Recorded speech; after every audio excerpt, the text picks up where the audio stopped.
போன எபிசோடு வந்து ஹீரோவை 2 பேரும் சாவடிக்க வந்திருப்பாங்க. அங்க லியாங் தான் காப்பாத்தி இருப்பாரு. அதுல இருந்து அப்படியே பாக்கி எபிசோட பார்ப்போம். உன் தலையில இருக்கிற அந்த ஊசி தான் எனக்கு வேணும். நீ கேக்குற பொருள் அப்படி என்ன இருக்கு? உனக்கு அப்படி என்னதான் வேணும்னு என்கிட்ட நேராவே கேட்கலாமா? இங்க பாரு, நீ வேணா அதை ஒரு அழகு பொருளா வச்சிருக்கலாம். அது உனக்கு சொந்தமானது கிடையாது. அதை ரொம்ப நாளா அவனுமே பத்திரமா பாத்துக்கிட்டு இருந்தான். உன் தலையில இருக்கிறத நீ கொஞ்சமாச்சும் என்னன்னு பாத்திருக்கியா? அது உனக்கு உன் மாஸ்டர் தானே பரிசா கொடுத்தாரு. நான் அவனை எதுவும் சாவலாம் அடிக்க போறது கிடையாது. நான் சொன்ன வார்த்தை என்னைக்கும் மீற மாட்டேன். ஈரன் வந்து லியாங் அடிக்கிறதுக்கு போயிட்டான். உண்மையா அது பாக்குறதுக்கு அதே மாதிரிதான் இருக்கு. லியாங்குமே அதுல இருந்து தப்பிச்சிட்டான். நான் கொஞ்சம் முன்னாடியே அது என்னன்னு பாத்துருக்கணும். இந்த அதை எடுத்துக்க. தயவு செஞ்சு இந்த மாதிரி தப்பு திரும்பி செஞ்சிடாத. மனித உயிரை தவிர எந்த பொருளுக்குமே அவ்வளவு மதிப்பு கிடையாது. வாழ்க்கை வந்து ரொம்ப முக்கியம்டா. எவனுக்கு கீழே ஏகப்பட்ட உண்மைகள் இருக்கு. வாழ்க்கையில நம்ம கிட்ட நம்பிக்கை எப்பயுமே இருக்கணும். உன்னோட எதிர்காலத்துல நம்பிக்கையை பற்றி நீ இழந்துடாத. உங்களுக்கு எப்படி மாஸ்டரை பத்தி தெரியும்னு ஹீரோ கேக்குறான். இதுக்கு முன்னாடி நடந்த ஒரு விஷயத்த அவருமே நினைச்சு பாக்குறாரு. நீ எனக்குமே இந்த வாள் வித்தையை கத்து தரலாம? உன் மாஸ்டர் வந்து இந்த உலகத்தோட நம்பிக்கையை இழந்துட்டான்டா. அதனால நீ வந்து அவனோட வழியை பின்பற்றாத. நீனும் இந்த உலகத்துல உள்ள நல்லதையும் கெட்டதையும் இன்னும் பார்க்கல. நம்ம ஒன்றும் பெரிய அறிஞர்கள்லாம் கிடையாது. என்னை பத்தி உனக்கு ஏதாச்சும் தெரியுமா? எனக்கு வேண்டிய பொருளை நீ கூட ஒன்னு எடுத்துக்கிட்ட. அந்த இடத்துல நான் அப்ப மார்க் கூட பண்ணி வச்சிருந்தேன். நீ தான் இப்ப சமாதானமே படுத்தணும்னு சொல்ல போனா. லியாங்க, நீ சொல்றது எனக்கு சுத்தமா எதுவும் புரிய மாட்டேது. கொஞ்சம் எனக்கு புரியுற மாதிரி சொல்லலாமா? இங்க பாரு, என்னோட பேர் வந்து லியாங்கு. அதுக்கு அர்த்தம் வந்து நான் ரொம்ப இறக்கமானவன். நான் ஒரு வால் வீரன்றத மறந்துடாத. நான் தான் உங்களை கிரேட் லியாலைக்கு அழைச்சிட்டு போக போறேன். அங்க போனதுக்கு அடுத்து நீங்க தான் உங்களை பத்திரமா பாத்துக்கணும். ஹீரோமே அங்க லியாங்க்கு நன்றி சொல்றான். என்ன மாதிரி இதுக்கடுத்து யாரையாச்சும் பார்த்தனா ஒழுங்கா மரியாதை கொடுக்க கத்துக்க. அதுக்கடுத்து விடிஞ்சு போயிட்டு இப்போதைக்கு எல்லாருமே சாப்பிட்டுக்கிட்டு தான் இருக்காங்க. அந்த சின்ன பையனுமே லியாங்கும் ஜாலியா விளையாண்டுக்கிட்டு இருக்காங்க. இந்த சின்ன பையன் வந்து இதுக்கு முன்னாடி ரொம்ப கஷ்டத்தை அனுபவிச்சிருக்கான். அதுக்கடுத்து ஹீரோவை தான் காட்டுறாங்க. நம்ம முன்னோர்கள் தான் இந்த மணியை கொடுத்தாங்க டீமன் நடக்கிறதுக்கு. இப்ப எதுக்காக இதுல சவுண்ட் வர மாட்டேங்குது? ஏதாச்சும் டீமன்ஸ் கிட்ட வந்தாதான் அதுல சவுண்ட் கேட்கணும் வரும்னு சொல்றாரு. அப்ப நமக்கு இடையில நடந்தது எதையும் நீ மனசுல வச்சுக்காதப்ப. அவரோட கலைகள் எல்லாம் ஹீரோக்கு பண்ணி காட்டிக்கிட்டு இருக்காரு. அந்த நேரம் பார்த்து அந்த மணில இருந்து சவுண்ட் கேட்க ஆரம்பிச்சுட்டு அதுக்கடுத்து வேற இடத்த தான் காட்டுறாங்க. நேற்று அடி வாங்கினால அந்த கருப்பு சட்டைங்களுமே செத்து போயிட்டானோ. எனக்கு என்ன தெரியுதுன்னா 2 பேரும் ஒரே அடியிலேயே செத்து போன மாதிரி தான் தெரியுது. எவனோ ஒருத்தன் உள்ள வந்து நம்ம ஆட்கள் மேலேயே கையை வச்சிருக்கான். சீக்கிரமா அவனை கண்டுபிடிக்கிற வேலையை பாருங்க. அதுக்கடுத்து ஹீரோவை தான் காட்டுறாங்க. அந்த சின்ன பொண்ணு வந்து அந்த மூங்கில் மரத்தை பார்த்துட்டு அங்க போவோமான்னு கேக்குது.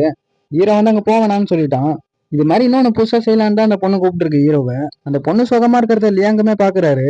காலைல அந்த பொண்ணுமே ஏஞ்சி பார்த்தா ஹீரோ அவளுக்கு புதுசா அது மாதிரி ஒண்ணு செஞ்சு வச்சிருக்கான். அதுக்கடுத்து அந்த குட்டி பொண்ணுமே ஹீரோ பிடிச்சி அழுக ஆரம்பிச்சுட்டு அவங்க 2 பேரும் சந்தோஷமா இருக்கிறத லியாங்குமே பாக்குறாரு. அதுக்கடுத்து எல்லாருமே பயணத்தை ஆரம்பிச்சிட்டாங்க. ரொம்ப தூரம் நடந்து வந்ததுக்கு அடுத்து ஒரு இடத்துல நிக்கிறாங்க எல்லாரும். இந்த இடத்த பார்த்தவொன்னே இவருக்குமே ஏதோ சரியில்லாத மாதிரி தான் தோணுது. இந்த மாதிரி தாயத்தெல்லாம் வச்சு உன்னால கண்டிப்பா தடுக்க முடியாது. இதுக்கு பதிலா நீ வேற ஏதாச்சும் பயன்படுத்தலாம் எனக்கு தெரிஞ்சு. சீனியர், இந்த இடத்துல ரொம்ப டார்க் எனர்ஜி ரொம்ப அதிகமா இருக்கு. கடவுள்கள் எப்பயுமே உனக்கு கருணெல்லாம் காட்டிக்கிட்டு இருக்க மாட்டாங்க. ஈர வந்து காட்டுக்குள்ளதான் இருக்கான். அங்க எங்க பார்த்தாலும் வெறும் பாம்பு தோலா தான் இருக்கு. இதெல்லாம் பார்த்தவன ஏதோ சரியில்லாத மாதிரி இருக்குன்னு அவனும் அவங்களை தேடிக்கிட்டு போக ஆரம்பிச்சிட்டான். அவர் வச்சு இந்த மணில இருந்து சவுண்ட் கேட்க ஆரம்பிச்சிட்டு பட்டுன்னு ஏதோ ஒன்று வரதை பார்த்து அவருமே அந்த தாயத்தை பயன்படுத்துறாரு. இந்த தாயத்தை பயன்படுத்தினவன இந்த இடத்துல இருக்கிற பூமி கடவுளுமே வெளில வந்துட்டாரு. பின்னாடில இருந்து ஒரு மிகப்பெரிய பாம்புமே வந்து இவங்களை தாக்க ஆரம்பிச்சுட்டு பட்டுன்னு இவரை முடிஞ்ச அளவுக்கு அந்த பாம்போட அங்க சண்டை தான் போட்டுக்கிட்டு இருக்காரு மத்தவங்களை காப்பாத்துறதுக்காக. இந்த தாத்தா அப்படியே அங்க வந்து ஓட ஆரம்பிச்சிட்டாரு. எல்லாருமே இந்த பாம்பு கிட்ட அங்க வசமா மாட்டிக்கிட்டாங்க. இவங்களுக்கு பின்னாடி இன்னொன்னு ஒரு பாம்பு வேற வந்துட்டு ஈர வந்து வேகமா அவங்கள தேடிக்கிட்டு தான் போறான். 2 பாம்புக்கு நடுவில் எல்லாம் வசமா மாட்டிக்கிட்டாங்க. இவங்களை காப்பாத்துறதுக்கு அங்க ஹீரோவுமே வந்துட்டான். இந்த 2 பாம்புமே இவங்களை எங்கேயுமே வெளில கூட நகர விட மாட்டுதுங்க. ஹீரோக்கும் அங்க சரியான அடி ஒண்ணு விழுந்துட்டு அங்க நடக்கிற சண்டை சீனுமே பாக்குறதுக்கு ரொம்ப பயங்கரமா தான் இருக்கு. 2 பாம்புங்களோட அங்க ஹீரோ தான் பயங்கரமா சண்டை போட்டுக்கிட்டு இருக்கான். ஹீரோ தான் அந்த 2 பாம்புகளுமே அங்க தேடுது. ஹீரோ மேல இருந்து ஒரு அடியை நச்சுன்னு வச்சு விட்டுட்டான். அவங்க நின்றுட்டு இருந்த இடம்லாம் உடஞ்சு எல்லாரும் கீழே விழுந்துட்டாங்க. மேல இருந்த ஓட்டையை வந்து இந்த பாம்பு வெறும் புகையில அடைச்சிட்டு இவங்க எல்லாருமே அங்க உள்ள வசமா மாட்டிக்கிட்டாங்க. அந்த 2 பாம்பு கிட்ட அந்த இடத்துக்கு கீழே ஏகப்பட்ட வாள் எல்லாம் வேற இருக்கு அதிகமா. ஹீரோமே அங்க ஒரு சரியான அடியை வாங்கிட்டான். அங்க கிடக்குற வாள் எடுத்து ஹீரோமே சண்டைக்கு தயாராயிட்டான். சண்டைலாம் அங்க சும்மா தாறுமாறா இருக்கு. எதுக்கு இப்ப அந்த 2 பாம்புகளும் பின்வாக்குதுங்க? ஏதோ ஒண்ணு இங்க சரியில்லை சுத்தமா. நம்மள எதுக்காக இந்த இடத்துல தாமதப்படுத்திக்கிட்டு இருக்குங்க? லியாங்குமே வெளில இருக்கிற மாதிரி தான் தெரியுது. அந்த பாம்பு திருப்பியுமே தாக்க ஆரம்பிச்சுட்டு அவரும் முடிஞ்ச அளவுக்கு சமாளிச்சுக்கிட்டு தான் இருக்காரு. அதுக்கடுத்து இவருமே அந்த பாம்பு கிட்ட அங்க வசமா மாட்டிக்கிட்டாரு. இங்க பாருமா, அந்த மந்திரத்தை போட்டு நீ களைச்சு விட்டுரு. நானே வந்து அதுக்கடுத்து உங்களுக்கு உதவி பண்றேன். அந்த தாத்தா சொல்றதை கேட்டு போக வேணாம்னு ஹீரோவுமே சொல்றான். அந்த பாம்பு வந்து அந்த தாத்தாவை பட்டு போய் தாக்கவே மாட்டுது. அவர் தாயத்தால போட்ட மந்திரத்தையுமே அவங்க அழிக்கிறதுக்காக போயிட்டாங்க. அந்த மந்திரம் அழிஞ்சு போனதுக்கு அடுத்து அதுல இருந்து வேற ஏதோ பவருமே வெளில வருது. அந்த தாத்தா அந்த குச்சை தட்டினவனா அதுல இருந்து வேற ஒருத்தவங்க வரான். இவன் ஒரு வில்லத்தனமான சிரிப்பை தான் சிரிக்கிறான். உதவி பண்றேன்னு சொல்லிட்டு இவன் ஏமாத்திட்டான். இந்த இடத்தோட கடவுள் தான் இவனுமே. இவன் சொல்றதெல்லாம் கேட்டு அவங்களுமே கோவத்துல அடிக்க போயிட்டாங்க. அவன் ஒரே அடி பட்டுன்னு வச்சு விட்டுட்டான். லியாங்க மேலே இவன் கொஞ்சம் கோவத்தோட தான் இருக்கான். இவன் பேசிக்கிட்டு இருக்கும்போது நெஞ்சில ஏதோ ஒண்ணு பட்டுன்னு சொருவிட்டு, என்னதானே இப்ப தேடிக்கிட்டு இருந்த? லியாங்கமே வந்து ஒரு அடியை வச்சு விட்டாரு. சீனியர், நீங்க ஏதோ தப்பா நினைச்சுக்கிட்டு இருக்கீங்க. உங்களை காயப்படுத்த நான் ஒன்னும் நினைக்கல. நீங்க 3 பேர் சரியா திட்டத்தை போடாம வந்துட்டீங்க. நீ ஒரு சிரிப்பு சிரிச்ச பாத்தியா, அது என்ன ரொம்ப இழுத்துட்டு நீங்க எங்க நவர பாக்குறீங்க? இவ்வளவு பண்ணியிருக்கேன், இன்னுமா என்ன பாராட்டமா இருக்கீங்க? எனக்கு கொஞ்சமாச்சும் பாராட்டலாம்ல நீங்க? அந்த சின்ன பையன் வர கடுப்பாய் திட்ட ஆரம்பிச்சிட்டான் லேட்டா வந்தனால. ரொம்ப தைரியமா தான் என்ன திட்டுற. இங்க நடந்த சண்டையெல்லாம் பார்த்து அந்த பையனுக்கு வந்து கண்ணுல தண்ணியே வந்துட்டு, லியாங்க வந்தனால இப்ப எல்லாருமே தப்பிச்சுட்டாங்க. மலை கடவுளுங்க இருந்து தப்பிச்சு போலான்னு பார்த்தா லியாங்க முன்னாடி வந்து நிக்கிறான். எதுக்காக நீ இப்ப என் கூட இப்படி விளையாண்டுகிட்டு இருக்க? என்ன நீ அவனை பார்த்துட்டு இருக்கன்னு இவங்க போட்டுதல்ல சொல்றாங்க அவனை. எதுக்காக இந்த மாதிரி சொல்றீங்கன்னு லியாங்கமே கேக்குறாரு. அந்த 2 பாம்புமே எங்களை முழுங்குற அளவுக்கு வந்துட்டு, இந்த மொத்த பிரச்சனைக்குமே இவன் தான் காரணம். இந்த 2 மிருகம் வேற ரொம்ப பயங்கரமா இருக்கு. எதுக்காக நீ இப்ப அவனை சாவடிக்க முடியாதுன்ற? லியாங்க அது மேல ஏறினவனே இவன் அதை பார்த்து பதுங்கிட்டான். இங்க பாரு, நீ பண்ண பிரச்சனைனால எங்களுக்கு ரொம்ப சேதம் ஆயிட்டு, அதுக்கு நீ தான் இப்ப எல்லாத்தையும் நஷ்ட ஈடு கொடுத்தாகணும். நீங்க சொல்றதுக்கு நானுமே ஒத்துக்கிறேன். அதுக்கடுத்து எல்லாருமே ஆமை மேலதான் போயிட்டு இருக்காங்க. லியாங்க, நீ இப்பதான் ஒரு நல்ல வேலையை பார்த்திருக்க. உன் திறமை பட்டு என்கிட்ட இருந்தா வேற மாதிரி இருப்பான். உன்னால கஷ்டங்களை தாங்க முடியுமான்னு இவன் வேற அந்த சின்ன பையன்கிட்ட கேக்குறான். டேய், என்னாலையுமே எல்லாம் பண்ண முடியும்டா. இப்ப நீ புக்கை எடுத்து படிக்க ஆரம்பிக்கலாம? அப்புறமா நீ மக்கள்கிட்ட நல்ல பேர் எடுக்கலாம் பாத்துக்க. எங்க அம்மா எப்பயுமே சத்தமா தான் பேசிக்கிட்டு இருப்பாங்க. நாங்க எப்பயுமே கொஞ்சம் ஏழையா தான் இருப்போம். என் தங்கச்சி வேற ரொம்ப கூச்சத்தோட தான் இருப்பா. லியாங்க, அடுத்த நல்ல விஷயம் நீ எப்ப செய்ய போற? அதுக்கடுத்து லியாங்கமே ஹீரோமே வேற இடத்துல தான் இருக்காங்க. அந்த சின்ன பையன் இப்ப பாக்குறதுக்கு கொஞ்சம் சந்தோஷமா தான் இருக்கான். அந்த குட்டி பொண்ணுமே வச்சிருக்க பொட்டி கொஞ்சம் அழகா தான் இருக்கு. ஹீரோமே அங்க மூங்கில் மரத்தை தான் வெட்டிக்கிட்டு இருக்கான்.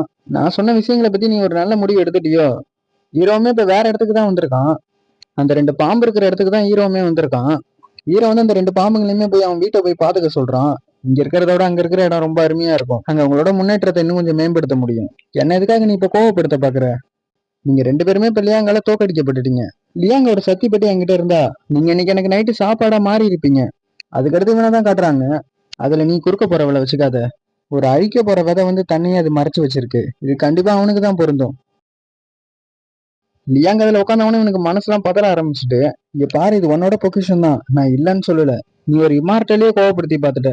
உன்னோட அந்த தங்க பதவியை யார் உங்ககிட்ட இருந்து பறிச்சது? அந்த கடைசி ராஜாவில தான் நான் இந்த நிலைமைக்கு மாறிட்டேன். நான் தண்டனையில இருக்கிற ஒரு குற்றவாளி பட்டு தான். நீ சொல்றதை கேட்டு எனக்கு ரொம்ப சோகமா இருக்கு. இங்க இருக்கிற மூங்கில் எல்லாம் பத்தி உங்களுக்கு எப்படி தெளிவா தெரியுது? ஒரு வாட்டி நான் பயணத்துக்காக வந்திருக்கேன். அப்பதான் கேள்விப்பட்டேன் இது ஒரு மூங்கில் சொர்க்கம்னு. அப்ப கூட நான் அந்த மூங்கில் போன கூட பார்த்தேன்டா. இதே நான் பட்டு விதியை நியமிக்கிறவனா இருந்தா அந்த பாம்புங்களோட கதை வந்து வேற மாதிரி இருந்திருக்கும். சீனியர், அந்த 2 பேரும் இன்னும் கொஞ்ச நேரத்துல மூட்டையை கட்டிட்டு போயிடுவாங்க. நீ இப்பதான் ஒரு நல்ல வார்த்தையே சொல்லியிருக்க. எதுவும் பண்ணாதீங்கன்னு அவனுமே கெஞ்ச ஆரம்பிச்சிட்டான். ஒரு காலகட்டத்துல 2 பேர் இருந்தாங்கன்னு நான் கேள்விப்பட்டேன். ஒரு இம்மார்டலுமே ஒரு வெள்ளைக்கல்லும் கருப்பு கல்லும் வச்சிருந்தானா. அந்த கருப்பு கல்லு தான் வேட்டையாடுறது கரெக்டா இருந்துச்சான். அதுக்கு வந்து எப்ப முன்னாடி போகணும் பின்னாடி வரணும்னு கூட அதுக்கு நல்லாவே தெரியும். சாதாரண வெள்ளைக்கல்லு பட்டு தான் அது. அதோட உணர்வுகள் மூலியமா தான் அது வேலை செஞ்சுக்கிட்டு இருக்கு. பேசாம நம்ம 2 பேரும் ஒரு பந்தயத்தை கட்டிப்போம். இந்த மாதிரி அந்த ஹீரோ பையன் வந்து கெஞ்சுவான்னு நான் சொல்றேன். அவன் கெஞ்ச மாட்டான்னு சொல்லி நீ பந்தயத்தை கட்டுற. அப்படி நீ தோத்துட்டனா உன் தோப்பு எனக்கு தான் மொத்தமா. இங்க பாரு, நீ திரும்பி பழைய மாதிரியே மாறிடு தயவு செஞ்சு. உன்கிட்ட நான் கெஞ்சி கேட்கறேன், நீ தயவு செஞ்சு பழைய மாதிரியே மாறிடு.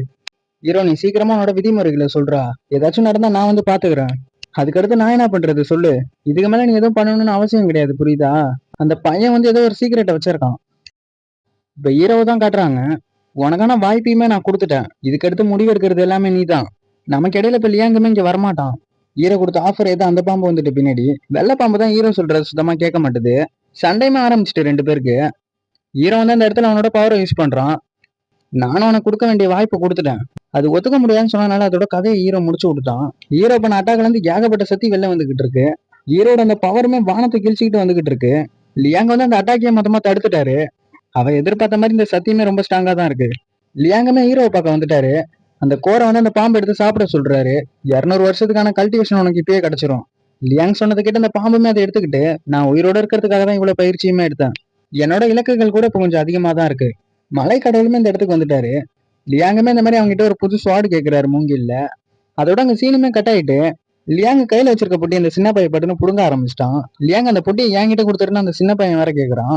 நீ யாரும் நினைச்சு என்கிட்ட இப்படி எல்லாம் பேசிக்கிட்டு இருக்க? லியாங்க, நீ பேசாம என் தங்கச்சியை கல்யாணம் பண்ணிக்கிறியா? நம்ம 2 பேரும் அதுக்கடுத்து ஒன்னா ஆயிடலாம். இந்த வாள் யாருக்குன்னு அந்த பொண்ணு கேக்குது. என்னது நீனே எடுத்துக்கோ. கண்டிப்பா உன்னை எல்லாருக்குமே பிடிக்கும், கவலைப்படாத. கடைசியா அந்த பொட்டி அந்த சின்ன பையன் எடுத்துக்கிட்டான்.